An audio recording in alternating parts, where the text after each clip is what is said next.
So ഇതാണ് നമ്മുടെ question നോക്കാം. Vivek limited took over assets worth rupees 5 lakh and liabilities of rupees 1,34,000. അതായത് വിവേക് എന്ന് പറഞ്ഞ ഒരു കമ്പനി ലിമിറ്റഡ് എന്ത് ചെയ്യാണ്, ഒരു അസറ്റ് 5 lakh rupees വരുന്ന അസറ്റും ആൻഡ് 1,34,000 rupees വരുന്ന ലയബിലിറ്റീസും പർച്ചേസ് ചെയ്യുന്നുണ്ട്. എവിടെ നിന്ന്? മിഥുൻ ട്രേഡേഴ്സ്. അതായത് മിഥുൻ ട്രേഡേഴ്സിനെ അവർ കംപ്ലീറ്റ് ആയിട്ട് ഏറ്റെടുക്കുകയാണ് അല്ലെ. ഒരു കമ്പനിയുടെ അസറ്റും ലയബിലിറ്റീസും ഏറ്റെടുത്തെന്ന് പറഞ്ഞാൽ പിന്നെ ആ കമ്പനിയിൽ ഒന്നുമില്ല. ദാറ്റ് മീൻസ് ആ കമ്പനി എന്ത് ചെയ്യാണ്, കംപ്ലീറ്റ് അവർ ഏറ്റെടുക്കുന്നത്. സോ മിഥുൻ ട്രേഡേഴ്സിനെ വിവേക് ലിമിറ്റഡ് ഏറ്റെടുക്കുന്നു. മിഥുൻ ട്രേഡേഴ്സിന്റെ asset is equal to 5 lakh and liability is equal to 1,34,000 for the purchase consideration of rupees 3,96,000. 5 lakh value ഉള്ള അസറ്റ് പർച്ചേസ് ചെയ്യുന്നുണ്ട്. പക്ഷെ ആകെ കൊടുക്കുന്നത് എത്ര മാത്രമാണ്? 3,96,000. ഈ ഒരു 3,96,000ഉം 5 lakhും കൺസിഡർ ചെയ്യുന്ന സമയത്ത് നമുക്ക് മുൻപ് പറഞ്ഞ ആ ഒരു കേസ് നോക്കാം. Good will and capital reserve. ഒരു കമ്പനിയുടെ വാല്യൂവിനേക്കാൾ കൂടുതൽ വാല്യൂ കൊടുക്കുന്നുണ്ടെങ്കിൽ നമ്മൾ എന്ത് ചെയ്യണം, ആ കൂടുതൽ വന്ന എമൗണ്ട് ഗുഡ് വില്ലിലേക്കും ആൻഡ് കുറഞ്ഞ എമൗണ്ട് ആണ് കൊടുക്കുന്നതെങ്കിൽ നമ്മൾ കമ്പനി ലാഭിച്ച എമൗണ്ടിന് നമ്മൾ ക്യാപിറ്റൽ റിസർവിലേക്കും ട്രാൻസ്ഫർ ചെയ്യും. ഇവിടെ 5 ലക്ഷം വാല്യൂ വരുന്നുണ്ട്, പക്ഷെ നമ്മൾ ആകെ കൊടുക്കുന്നത് എന്താണ്? 3,96,000 മാത്രമാണ് അല്ലെ. അവിടെ എന്ത് ചെയ്യുന്നുണ്ട്? ഒരു 1,04,000ന്റെ ഡിഫറൻസ് വരുന്നത്. സോ നമുക്കറിയാം, പെട്ടെന്ന് നോക്കുന്ന സമയത്ത് നമ്മൾ എന്ത് ചെയ്യാം, കമ്പനിയുടെ യഥാർത്ഥ വാല്യൂവിനേക്കാൾ കുറഞ്ഞ എമൗണ്ട് മാത്രമേ കൊടുക്കുന്നുള്ളൂ. ദാറ്റ് മീൻസ് നമ്മൾ ആ എമൗണ്ടിനെ ക്യാപിറ്റൽ റിസർവിലേക്ക് ട്രാൻസ്ഫർ ചെയ്യാൻ വിചാരിക്കാം. പക്ഷെ എന്ത് മാത്രം നോക്കിയാൽ പോരാ, അസറ്റിനെ മാത്രം പരിഗണിച്ചാൽ പോരാ. 5 ലക്ഷം വാല്യൂ അസറ്റിനുണ്ടെങ്കിലും ആ കമ്പനിയുടെ ബാധ്യത എത്ര ഉണ്ട്? 1,34,000 ഉണ്ട് അല്ലെ. ദാറ്റ് മീൻസ് നമ്മൾ ഈ ഒരു 5 lakh നമ്മുടെ ലയബിലിറ്റി ലെസ് ചെയ്തിട്ട് വേണം എന്ത് ചെയ്യാൻ, നമ്മുടെ പർച്ചേസ് കൺസിഡറേഷനെ കൺസിഡർ ചെയ്യാൻ. സോ എന്നിട്ട് വേണം നമ്മൾ അവിടെ ഗുഡ് വില്ലിലേക്കാണോ ക്യാപിറ്റൽ റിസർവിലേക്കാണോ ട്രാൻസ്ഫർ ചെയ്യാൻ. സോ നമുക്കത് ജനറൽ എഴുതുന്ന സമയത്ത് നോക്കാം. Then Vivek limited paid the purchase consideration PC for purchase consideration by issuing debentures of rupees 100 each. 100 രൂപ വാല്യൂ ഉള്ള ഡിബെഞ്ചേഴ്സ് ഇഷ്യൂ ചെയ്തുകൊണ്ടാണ് എന്ത് ചെയ്യുന്നത്, അവർ ഈ പറയുന്ന കമ്പനിയുടെ 1 lakh നമ്മൾ പറഞ്ഞ പർച്ചേസ് കൺസിഡറേഷൻ ആയിട്ടുള്ള 3,96,000 കൊടുക്കുന്നത്. സോ എത്ര എമൗണ്ട് ആണ് കൊടുക്കുന്നത് എന്ന് പറയുന്നത് മീൻസ് എത്ര എമൗണ്ടിന് ഈക്വലന്റ് ആയിട്ടുള്ള 3,96,000 ഈക്വൽ ആയിട്ടുള്ള ഡിബെഞ്ചർ ആണ് കൊടുക്കുന്നത്. ഒരു ഡിബെഞ്ചറിന്റെ value is equal to 100. That means എത്ര ഡിബെഞ്ചർ കൊടുക്കുന്നുണ്ട് നമ്മളോട് പറയുന്നില്ല, നമുക്കത് കണ്ടെത്താൻ ഈസി ആണല്ലേ. ബിക്കോസ് എത്രയാണ് നമ്മൾ എമൗണ്ട് പേയബിൾ? 3,96,000 ആണ് നമ്മൾ കൊടുക്കേണ്ട എമൗണ്ട്. ആകെ കൊടുക്കുന്നത് 100 rupees വാല്യൂ വരുന്ന ഡിബെഞ്ചേഴ്സ് ആണല്ലേ. അങ്ങനെ വരുന്ന സമയത്ത് നമുക്ക് 3,960 ഡിബെഞ്ചേഴ്സ് എന്ത് ചെയ്താൽ മതി, ഇഷ്യൂ ചെയ്താൽ മതി. അത് ഏതാണെങ്കിൽ നമ്മുടെ ഡിബെഞ്ചർ പ്രൈസ് 100 രൂപയാണെങ്കിൽ നമുക്ക് എന്ത് ചെയ്താൽ മതി, 3,960 ഡിബെഞ്ചേഴ്സ് ഇഷ്യൂ ചെയ്താൽ മതി. നോക്കാം. സോ അങ്ങനെയാണ് നമ്മൾ ഡിബെഞ്ചർ ഇഷ്യൂ ചെയ്യുന്നത്. Give journal entries assuming that debentures are issued at. So നമ്മൾ ജേർണൽ എഴുതാൻ പറഞ്ഞിട്ടുള്ളത് താഴെ തന്നിട്ടുള്ള 2 കാര്യങ്ങൾ കൺസിഡർ ചെയ്തിട്ടാണ്. First case at 10% premium and second case is at 10% discount. That means എന്തിലല്ല, ആ ഡിബെഞ്ചറിന്റെ യഥാർത്ഥ പ്രൈസ് ₹100 ആണ്. പക്ഷെ ഈ ₹100 എന്ത് ചെയ്യുന്നത്, നമ്മൾ ഈ പറഞ്ഞ ആ ഡിബെഞ്ചർ ഇഷ്യൂ ചെയ്യുന്നത്. ഫസ്റ്റ് കേസ് എന്താണ്, at ₹10% പ്രീമിയം അല്ലെ. 100 രൂപയിൽ 10% പ്രീമിയത്തിലാണെങ്കിൽ യഥാർത്ഥ വിലയേക്കാൾ കൂടി അല്ലെ. That means 100 plus 10%. That means 110 first കേസിൽ വരും. എന്തിനു വേണ്ടിയിട്ട്, എത്ര നമ്പർ ഓഫ് ഡിബെഞ്ചർ ഇഷ്യൂ ചെയ്തിട്ടുണ്ട് എന്ന് കണ്ടെത്താൻ നമുക്ക് 110നോടാണ് നമ്മൾ മൾട്ടിപ്ലൈ ചെയ്യുന്നത്. സോ ഈ ഒരു എമൗണ്ട് വ്യത്യാസം വരും. സെക്കൻഡ് കേസ് ഏതാണ്, 10% ഡിസ്കൗണ്ട് അല്ലെ. ഇവിടെ 10% ഡിസ്കൗണ്ടിലാണ്, മീൻസ് യഥാർത്ഥ വിലയേക്കാൾ കുറഞ്ഞ വില. സോ ആ സമയത്ത് നമ്മൾ ഇതിന് പകരം രണ്ടാമത്തെ കേസ് നമ്മൾ എന്ത് ചെയ്തു, ആദ്യത്തെ കേസിൽ എന്താണ് യഥാർത്ഥ വില, അതിനേക്കാൾ എത്രയാണ് കൂടിയിട്ടുള്ളത് ആഡ് ചെയ്തു. So total 110.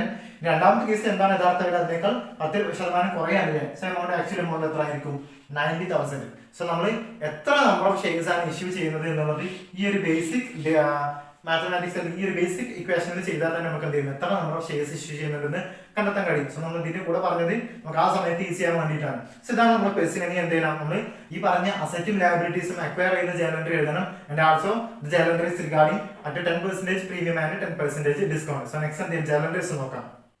ഓക്കെ, ഞാൻ ജേർണൽ എൻട്രികൾ എഴുതാം. ഒന്നാമത്തെ ജേർണൽ എൻട്രി നമ്മൾ ആദ്യം എഴുതേണ്ട ജേർണൽ എൻട്രി ഏതാണ്, നമ്മൾ ആദ്യം എന്താണ് ആദ്യം നമ്മൾ ഡിബെഞ്ചർ കൊടുക്കില്ല, അതിന് മുമ്പ് നമ്മൾ അക്വയർ ചെയ്യുന്നുണ്ടല്ലേ. ഒരു ബിസിനസിനെ കംപ്ലീറ്റ് ആയിട്ട് നമ്മൾ അക്വയർ ചെയ്യുന്നുണ്ട്. ജസ്റ്റ് ഒരു അസറ്റ് മാത്രമേ അക്വയർ ചെയ്യുന്നുണ്ടെങ്കിൽ നമ്മൾ journal entry will be asset account to vendor. ആരുടെ കയ്യിൽ നിന്നാണ് വാങ്ങുന്നത്, ഇവിടെ ഈ കേസിൽ ആരാണ്, മിഥുനാണ് നമ്മുടെ വെൻഡർ. സോ മിഥുൻ അക്കൗണ്ട് ചെയ്യുന്നത്. പക്ഷെ ഇവിടെ എന്തല്ല, അസറ്റ് മാത്രമല്ല അതിനോട് കൂടി നമ്മൾ 1,34,000 വരുന്ന ലയബിലിറ്റീസ് കൂടി അക്വയർ ചെയ്യുന്നത്. സോ ബിസിനസ് അക്വയർ ചെയ്യുന്ന സമയത്ത് നമ്മുടെ ജേർണൽ എൻട്രി ആദ്യം എഴുതും അസറ്റ് അല്ലെ. അസറ്റ് ആദ്യം നമുക്ക് വരുന്നുണ്ട്. So asset account debtor to ഏതുണ്ട്, ലയബിലിറ്റീസ് അല്ലെ. ലയബിലിറ്റീസ് കൂടി നമ്മൾ അക്വയർ ചെയ്യുന്നുണ്ട് അക്കൗണ്ട്. ആൻഡ് ആരുടെ കയ്യിൽ നിന്നാണ് നമ്മൾ അക്വയർ ചെയ്യുന്നത്? ടു വെൻഡർ ആണ്. ഇവിടെ നമുക്ക് വെൻഡറുടെ നെയിം തന്നിട്ടുണ്ട്, അഥവാ മിഥുൻ ട്രേഡേഴ്സ് ആണ് നമ്മുടെ vendor. So Mithun traders account, Mithun traders account, ഇതാണ് നമ്മുടെ ബേസിക് എൻട്രി. സോ നോക്കാം, അസറ്റ് അക്കൗണ്ട് ഡെറ്റർ, എത്ര രൂപ വാല്യൂ അസറ്റ് നമ്മൾ അക്വയർ ചെയ്യുന്നുണ്ട്? 5 lakh rupees വാല്യൂ വരുന്ന നമ്മൾ അസറ്റ് അക്വയർ ചെയ്യുന്നുണ്ട്. ദെൻ നെക്സ്റ്റ് ലയബിലിറ്റീസ് ആണ്. ലയബിലിറ്റീസിന്റെ വാല്യൂ 1,34,000.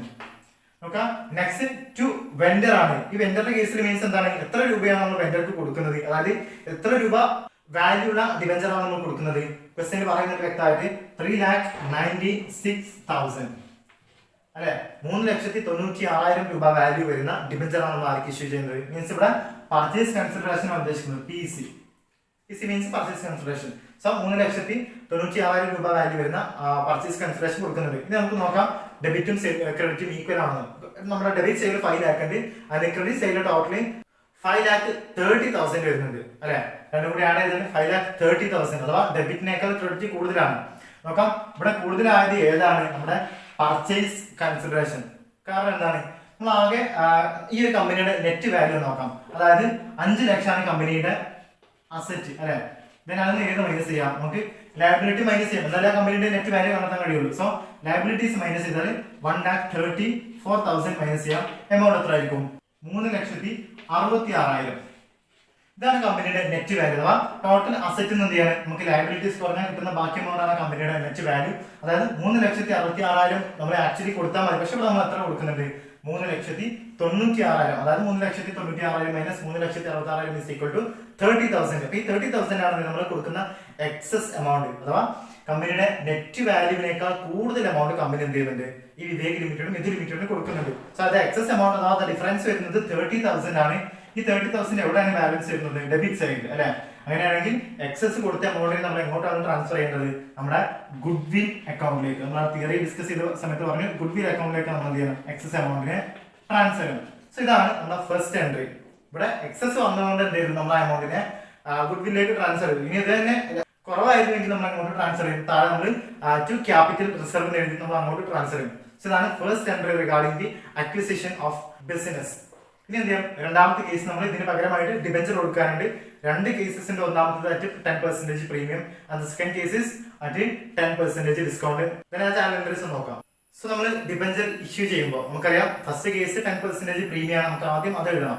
സോ 10% പ്രീമിയത്തിന്റെ കേസിൽ ആദ്യം ഡിബഞ്ചർ ഇഷ്യൂ ചെയ്യുന്നത് ആർക്കാണ്? നമ്മുടെ വെൻഡറുടെ നെയിം നമുക്കറിയാം, Mithun limited. So Mithun limited account debtor. പകരം നമ്മൾ എന്താ കൊടുക്കുന്നത്? Debenture to debenture. ആൻഡ് ഇവിടെ എന്തുണ്ട്? പ്രീമിയം 10% വരുന്നുണ്ട്. എത്രയാണെന്നുള്ളത് നമുക്ക് കാൽക്കുലേറ്റ് ചെയ്യാം. സോ പ്രീമിയം വരുന്നുണ്ട് എന്നുള്ളത് കൺഫേം ആണ്. അതുകൊണ്ട് നമുക്ക് എന്ത് കൂടി എഴുതാം? Security premium. സെക്യൂരിറ്റി പ്രീമിയം നോക്കാം. നമുക്ക് മുൻപ് നമ്മൾ ക്വസ്റ്റ്യനിൽ ഡിസ്കസ് ചെയ്ത സമയത്ത് പറഞ്ഞു, എത്ര ഷെയർ ഇഷ്യൂ ചെയ്യുന്നുണ്ട്, എത്ര ഡിബഞ്ചർ ഇഷ്യൂ ചെയ്യുന്നുണ്ട് നമുക്ക് അറിയില്ല അല്ലെ. അപ്പൊ നമുക്ക് എന്ത് ചെയ്യണം? ആ നമ്പർ ഓഫ് ഷെയർസ് കാൽക്കുലേറ്റ് ചെയ്യണം. സോ ആദ്യം ഇവിടെ എത്ര വാല്യൂ ഓഫ് ഡിബഞ്ചർ ആണ് കൊടുക്കുന്നത്? 3,96,000. 3,96,000 വാല്യൂ വരുന്ന ഡിബഞ്ചർ നമ്മൾ കൊടുക്കുന്നത്.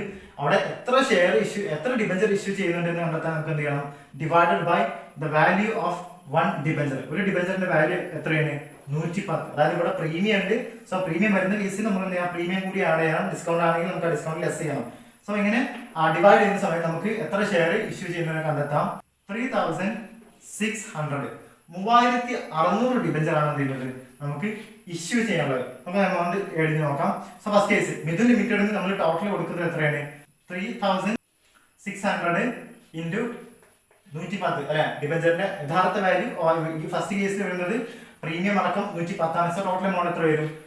3,96,000. ഇവിടെ ശ്രദ്ധിക്കേണ്ട കാര്യം, നമ്മുടെ പ്രീമിയം എമൗണ്ട് കൂടി ഇൻക്ലൂഡഡ് ആണ് ഇവിടെ നമ്മൾ 3,96,000. അവിടെ എന്ത് ചെയ്യുന്നില്ല? പ്രീമിയം വരുന്നുണ്ടെന്ന് വിചാരിച്ച എക്സസ് എമൗണ്ടിനെ കാണിക്കാൻ പാടില്ല. എത്ര എമൗണ്ട് ആണോ നമ്മൾ കൊടുക്കുന്നത് ആ എമൗണ്ട് ആണ് ആക്ച്വൽ എമൗണ്ട്. അതിൽ തന്നെ എന്തുണ്ട്? പ്രീമിയം ഉണ്ട്, ഡിസ്കൗണ്ട് ഉണ്ട്. സോ ഇവിടെ 3,96,000 ആണ് നമ്മൾ ടോട്ടൽ കൊടുക്കുന്ന വാല്യൂ ഓഫ് ഡിബഞ്ചർ. സോ അതിൽ നിന്ന് എന്ത് ഇൻക്ലൂഡഡ് ആണെന്നുള്ള പ്രീമിയം ആൾസോ ഇൻക്ലൂഡഡ്. സോ നമുക്ക് എന്ത് ചെയ്യണം? ഈ ഒരു എമൗണ്ട് അത് വേർതിരിച്ച് എഴുതണം. സോ നെക്സ്റ്റ് കേസ് ഇതിൽ ഡിബഞ്ചറിലേക്കും സെക്യൂരിറ്റി പ്രീമിയത്തിലേക്കും സെപ്പറേറ്റ് ട്രാൻസ്ഫർ ചെയ്യാനുണ്ട്. സോ ഫസ്റ്റ് ഡിബഞ്ചർ ആണ് 3,600. ഡിബഞ്ചറിന്റെ എമൗണ്ട് എത്ര രൂപ? ഡിബഞ്ചറിന്റെ ആക്ച്വൽ വാല്യൂ 100 rupees ആണ്. സോ എത്ര എമൗണ്ട് ആയിരിക്കും? 3,60,000. നെക്സ്റ്റ് എന്താണ് പ്രീമിയത്തിലേക്കാണ് 3600 ഡിബഞ്ചറിന്റെ മുകളിൽ 10 രൂപ ആണ് എന്ത് നമ്മുടെ പ്രീമിയം എമൗണ്ട് 36,000. സോ ഇതാണ് ഫസ്റ്റ് കേസിലെ ഡിബഞ്ചർ ഇഷ്യൂ ചെയ്യുന്ന ജലണ്ടർ. അപ്പോൾ ശ്രദ്ധിക്കാം, നമ്മൾ ഡിബഞ്ചറിന്റെ എത്ര ഡിബഞ്ചർ ഇഷ്യൂ ചെയ്യുന്നുണ്ട് എന്ന് കണ്ടെത്തണം. അതിന് നമ്മുടെ വാല്യൂ എത്ര എമൗണ്ട് ആണ് പർച്ചേസ് കൺസിഡറേഷൻ ആയിട്ട് കൊടുക്കാൻ ഉദ്ദേശിക്കുന്നത്, അതേ ഡിവൈഡഡ് ബൈ നമ്മൾ ഇപ്പോൾ പ്രസന്റ്ലി ആ ഡിബഞ്ചറിന്റെ വാല്യൂ എന്താണ്. ഈ ഒരു കേസിൽ പ്രീമിയം വാല്യൂ കൊണ്ട് 110 ഉണ്ട്, അതുകൊണ്ട് ഡിവൈഡ് ചെയ്ത് നമുക്ക് എത്ര നമ്പർ കിട്ടും, ദെൻ അത് യൂസ് ചെയ്ത് നമുക്ക് എന്ത് ചെയ്യാം, ഡിബഞ്ചറിലേക്കും നമ്മുടെ സെക്യൂരിറ്റി പ്രീമിയത്തിലേക്കും എത്ര എമൗണ്ട് ട്രാൻസ്ഫർ ചെയ്ത് കണ്ടെത്താം. സോ ഇനി സെക്കൻഡ് കേസിന്റെ 10% ഡിസ്കൗണ്ട്. 10% ഡിസ്കൗണ്ടിലാണെങ്കിൽ ഡിബഞ്ചർ ഇഷ്യൂ ചെയ്യുന്ന ജലണ്ടറി. സോ ഫസ്റ്റ് നമ്മൾ എന്ത് ചെയ്തു, ആർക്കാണോ ഡിബഞ്ചർ ഇഷ്യൂ ചെയ്യുന്ന അയാളുടെ മീൻസ് നമ്മുടെ മിഥുൻ ലിമിറ്റഡ് ആണ്, വെണ്ടറുടെ നെയിം പറയുന്നുണ്ട് Mithun limited account debtor. Next എന്താണ്, നമ്മൾ ഡിബഞ്ചർ ആണ് ഇഷ്യൂ ചെയ്തത്, സോ ഡിബഞ്ചർ അക്കൗണ്ട്. ഇതാണ് നമ്മുടെ ബേസിക് എൻട്രി. ഇനി ഇത് ഡിസ്കൗണ്ട് ഉണ്ട് എന്നുള്ളത് പ്രത്യേകം എടുത്ത് പറയുന്നുണ്ടല്ലേ. സോ ഡിസ്കൗണ്ട് ഉണ്ടെങ്കിൽ നമ്മൾ എന്ത് ചെയ്തു, ഡിസ്കൗണ്ട് നമ്മൾ ഡെബിറ്റ് ചെയ്യണം. So discount is an expense, so discount account debtor. ഇതാണ് നമ്മുടെ എൻട്രി. ഇനി എമൗണ്ട് ആണ് നമുക്ക് കാൽക്കുലേറ്റ് ചെയ്യുന്നത്. ഓക്കെ, ഡിബഞ്ചറിന്റെ ടോട്ടൽ വാല്യൂ നമുക്കൊരു 3,96,000 അഥവാ 3,96,000 വാല്യൂ വരുന്ന ഡിബഞ്ചറാണ് കമ്പനി ഇഷ്യൂ ചെയ്യുന്നത്. നേരത്തെ പറഞ്ഞ പോലെ തന്നെ എത്ര നമ്പർ ഓഫ് ഡിബഞ്ചേഴ്സ് ഇഷ്യൂ ചെയ്യുന്നുണ്ട് എന്ന് കണ്ടെത്താൻ നമുക്ക് എന്ത് ചെയ്യണം, ഈ സമയത്ത് എന്താണ് ഡിബഞ്ചറിന്റെ ആക്ച്വൽ വാല്യൂ, അതുകൊണ്ട് എന്ത് ചെയ്താൽ മതി, ഡിവൈഡ് ചെയ്താൽ മതി. സോ 3,96,000 91 ഡിവൈഡ് ചെയ്യുന്ന സമയത്ത് എമൗണ്ട് 4,400. 4,400 ഡിബഞ്ചേഴ്സ് ആണ് എന്ത് ചെയ്യുന്നത് ഈ ഒരു സമയത്ത് ഇഷ്യൂ ചെയ്യുന്നത്. ഇവിടെയും ശ്രദ്ധിക്കാനുള്ളത് എന്താണ്, നമ്മുടെ 3,96,000 യാതൊരു മാറ്റം വരുന്നില്ല. പ്രീമിയം ആണെങ്കിലും ഡിസ്കൗണ്ട് ആണെങ്കിലും ഈ ഒരു എമൗണ്ടിൽ നിന്ന് തന്നെ നമ്മൾ എന്ത് ചെയ്യണം, അത് കണ്ടെത്തണം. ഓക്കെ, അതായത് 3,96,000 എന്നുള്ളത് 10% ഡിസ്കൗണ്ട് കുറച്ചിട്ടുള്ള ബാക്കി എമൗണ്ട് ആണെന്ന് മനസ്സിലാക്കുക. അതേപോലെ തന്നെ പ്രീമിയം എന്നുള്ളത് നമ്മൾ യഥാർത്ഥ പ്രൈസിനോട് കൂടി 10% പ്രീമിയം ആഡ് ചെയ്തിട്ടുള്ള എമൗണ്ട് ആണെന്ന് മനസ്സിലാക്കുക. അതായത് ബേസിക് എമൗണ്ടിൽ വ്യത്യാസം വരുന്നില്ല. അത് യൂസ് ചെയ്തിട്ട് വേണം നമുക്ക് ഈ ഒരു ഫിഗേഴ്സ് കണ്ടെത്താൻ. സോ ഈ ഒരു കേസിൽ നമ്മൾ ഇഷ്യൂ ചെയ്യുന്ന സമയത്ത് ഡിബഞ്ചറിന്റെ വാല്യൂ 90,000 റുപ്പീസ് 90 ആണ്. So 3,96,000 divided by 90 is equal to 4,400. So നമുക്ക് എമൗണ്ട് എഴുതി നോക്കാം. മിഡിൽ അക്കൗണ്ട് നമുക്ക് നമ്മൾ ആക്ച്വലി കൊടുക്കുന്നത് എത്രയാണ്, ഡിസ്കൗണ്ട് കഴിഞ്ഞാൽ ബാക്കി നമ്മൾ കൊടുക്കുന്നത് 4,400 ഡിബഞ്ചറിന്റെ മുകളിൽ ഇൻറ്റു 90 ആണ് അല്ലേ. അതേപോലെ തന്നെ ഡിസ്കൗണ്ട് ആയിട്ട് എത്ര പോകുന്നുണ്ട്, 4,400 ഇൻറ്റു 10. നമുക്ക് എമൗണ്ട് എഴുതാം 3,96,000 അതിന്റെ ഡിസ്കൗണ്ട് എമൗണ്ട് 44,000. ശ്രദ്ധിക്കുക, ഇവിടെ നമ്മൾ കൊടുക്കുന്ന എമൗണ്ടിൽ വ്യത്യാസമില്ല. ബിക്കോസ് ലാസ്റ്റ് എൻട്രി കൂടെ എഴുതാം, 4,400 ഡിബഞ്ചേഴ്സ് ആണ് ഇഷ്യൂ ചെയ്യുന്നത്. ഒരെണ്ണത്തിന് വരാം 100 രൂപ. So total amount 4,40,000. ഇവിടെ ടോട്ടൽ ഇഷ്യൂ ചെയ്യുന്ന ഡിബഞ്ചേഴ്സിന്റെ എണ്ണത്തിൽ വ്യത്യാസമുണ്ട് അല്ലെ, പക്ഷെ നമ്മൾ കൊടുക്കുന്ന ക്യാഷിന്റെ എമൗണ്ടിൽ വ്യത്യാസമില്ല. ബിക്കോസ് അവിടെ 10% ഡിസ്കൗണ്ട് ഉണ്ട്. 4,400 ഡിബഞ്ചേഴ്സ് അഥവാ 4,40,000 വാല്യൂ വരുന്ന ഡിബഞ്ചേഴ്സ് ആണ് നമ്മൾ ഇഷ്യൂ ചെയ്യുന്നത്. അതിനകത്ത് 10% ഡിസ്കൗണ്ടിലായതുകൊണ്ട് നമ്മുടെ കമ്പനി കൊടുക്കുന്ന പ്രൈസ് അല്ലെങ്കിൽ കൊടുക്കുന്ന വാല്യൂ ഇസ് ഈക്വൽ ടു 3,96,000. അപ്പൊ നമ്മൾ മുൻപ് പറയാൻ കാര്യം മനസ്സിലാക്കുക, പ്രീമിയം ആണെങ്കിലും ഡിസ്കൗണ്ട് ആണെങ്കിലും എന്താണ് നമ്മുടെ ഫേസ് വാല്യൂ ബേസ് പ്രൈസ്, അതിൽ മാറ്റം വരുന്നുണ്ടാവില്ല. സോ ബാക്കി എന്ത് ചെയ്യാം, നമ്മൾ എത്ര എമൗണ്ടിൽ ഏതെല്ലാം അക്കൗണ്ടിലേക്ക് ട്രാൻസ്ഫർ ചെയ്യണം എന്നുള്ളത് നമുക്ക് ഈ ഒരു കാൽക്കുലേഷൻ യൂസ് ചെയ്തിട്ട് വേണം കണ്ടെത്താൻ. അതായത് എത്ര വാല്യൂ വരുന്ന ഡിബഞ്ചേഴ്സ് ആണ് ഇഷ്യൂ ചെയ്യുന്നത്, അതേ ഡിവൈഡഡ് ബൈ നമ്മൾ ഇഷ്യൂ ചെയ്യുന്ന സമയത്തുള്ള ഡിബഞ്ചറിന്റെ പ്രൈസ്. ഇതെല്ലാം ചെയ്ത് നമുക്ക് എത്ര ഡിബഞ്ചേഴ്സ് ഇഷ്യൂ ചെയ്യുന്നുണ്ടെന്ന് കണ്ടെത്താൻ കഴിയും. അത് യൂസ് ചെയ്തിട്ട് എന്താ, Mithun account, discount account, then debenture account. Mithun account എന്നുള്ളത് നമ്മൾ എന്ത് ചെയ്യാണ്, 4,400 ഷെയർസ് at ₹90 ഇഷ്യൂ ചെയ്യുന്നത്. And total amount is 3,96,000. അവിടെ ഡിസ്കൗണ്ട് ഉള്ളത് 4,400 into 10 is equal to 4,44,000. and the total price is 4,40,000. So ഇത്രയാണ് നമ്മുടെ ഈ ഒരു കേസിൽ അഥവാ issue of debentures for consideration other than ക്യാഷിൽ ശ്രദ്ധിക്കേണ്ട കാര്യങ്ങൾ. അപ്പൊ ഡിബഞ്ചർ ഇഷ്യൂ ചെയ്യുന്ന സമയത്ത് നമ്മൾ ശ്രദ്ധിക്കേണ്ട പ്രധാനപ്പെട്ട കാര്യങ്ങൾ നമ്മൾ എന്ത് ചെയ്യണം, ആദ്യം പർച്ചേസ് കൺസിഡറേഷൻ നമ്മുടെ കമ്പനിയുടെ ഏത് കമ്പനിയാണോ പർച്ചേസ് ചെയ്യുന്നത് ആ കമ്പനിയുടെ നെറ്റ് വാല്യൂവിനോട് ഈക്വൽ ആണോ കുറവാണോ കൂടുതലാണോ ശ്രദ്ധിക്കണം. സോ ഈ ഒരു കേസിൽ നമുക്ക് എന്താണ്, നമ്മൾ പർച്ചേസ് ചെയ്യുന്ന കമ്പനിയുടെ നെറ്റ് വാല്യൂവിനേക്കാൾ കൂടുതൽ അഥവാ 3,96,000 ദാറ്റ് മീൻസ് 30,000 നമ്മൾ എന്ത് ചെയ്യുന്നുണ്ട്, അധികം കൊടുക്കുന്നുണ്ട് അല്ലെ. സോ 30,000 അധികം നമ്മൾ എന്ത് ചെയ്തു, നമ്മുടെ ഗുഡ്വില്ലിലേക്ക് ട്രാൻസ്ഫർ ചെയ്തു. രണ്ടാമത്തെ കേസിലും അതിന് മാറ്റമൊന്നും വരുന്നില്ല, ആ ഒരു എൻട്രി സെയിം തന്നെയാണ്, നമുക്ക് റിപ്പീറ്റ് ചെയ്ത് എഴുതുന്നില്ല എന്നേ ഉള്ളൂ. ബിക്കോസ് ഈ ഒരു കേസിലും ഡിസ്കൗണ്ടിലാണ് ഡിബഞ്ചർ ഇഷ്യൂ ചെയ്യുന്നത് എങ്കിലും നമ്മൾ എന്താണ്, കമ്പനിയുടെ അസറ്റിന്റെ പ്രൈസ് 5 lakh ആണ്, അതുപോലെ തന്നെ ലയബിലിറ്റീസ് 1,34,000 ആണ്, നമ്മൾ കൊടുക്കുന്ന പ്രൈസ് 3,96,000 ആണ്. ഇതിലൊന്നും വ്യത്യാസമില്ല. അതുകൊണ്ട് തന്നെ എന്താണ്, ഈ ഒരു കേസിലും കമ്പനി എന്താണ് ഗുഡ്വില്ലിലേക്ക് തന്നെയാണ് ട്രാൻസ്ഫർ ചെയ്യാനുള്ളത്. സോ ഈ ഒരു കേസിൽ ക്യാപിറ്റൽ റിസർവിന്റെ ആവശ്യം വരുന്നില്ല. സോ ഇത്രയും കാര്യങ്ങൾ എന്തിനു മനസ്സിലാക്കാമല്ലോ. നമ്മൾ എന്ത് ചെയ്യണം, ക്യാപിറ്റൽ റിസർവിലേക്കാണോ ഗുഡ്വില്ലിലേക്കാണോ എമൗണ്ട് ട്രാൻസ്ഫർ ചെയ്യാൻ ശ്രദ്ധിക്കുക. ആൻഡ് ആൾസോ നമ്മൾ ഈ ഒരു എമൗണ്ടിന്റെ ക്ലാസ് ഡിവിഷൻ എമൗണ്ട് ഡിവൈഡ് ചെയ്യുന്ന സമയത്ത് എന്ത് ചെയ്യുക, അത് കറക്റ്റ് ആയി കിട്ടണം എന്നുണ്ടെങ്കിൽ നമ്മൾ എന്ത് ചെയ്യണം, ടോട്ടൽ വാല്യൂ ഓഫ് ഡിബെഞ്ചറിനെ അല്ലെങ്കിൽ ടോട്ടൽ വാല്യൂ ഓഫ് പർച്ചേസ് കൺസിഡറേഷനെ ഇഷ്യൂ ഓഫ് ഡിബെഞ്ചറിന്റെ പ്രൈസ് എത്രയാണോ, ആക്ച്വൽ പ്രൈസ് ഇഷ്യൂ ചെയ്യുന്ന പ്രൈസ് എത്രയാണോ അതുമായിട്ട് എന്ത് ചെയ്യുക, ഡിവൈഡ് ചെയ്താൽ കിട്ടുന്ന നമ്പർ ഓഫ് ഡിബെഞ്ചേഴ്സുമായിട്ട് എന്ത് ചെയ്യുക, നമ്മൾ മൾട്ടിപ്ലൈ ചെയ്യുക. ഇത്രയും കാര്യങ്ങൾ വ്യക്തമായിട്ട് മനസ്സിലാക്കി വെക്കുക. Okay, thank you.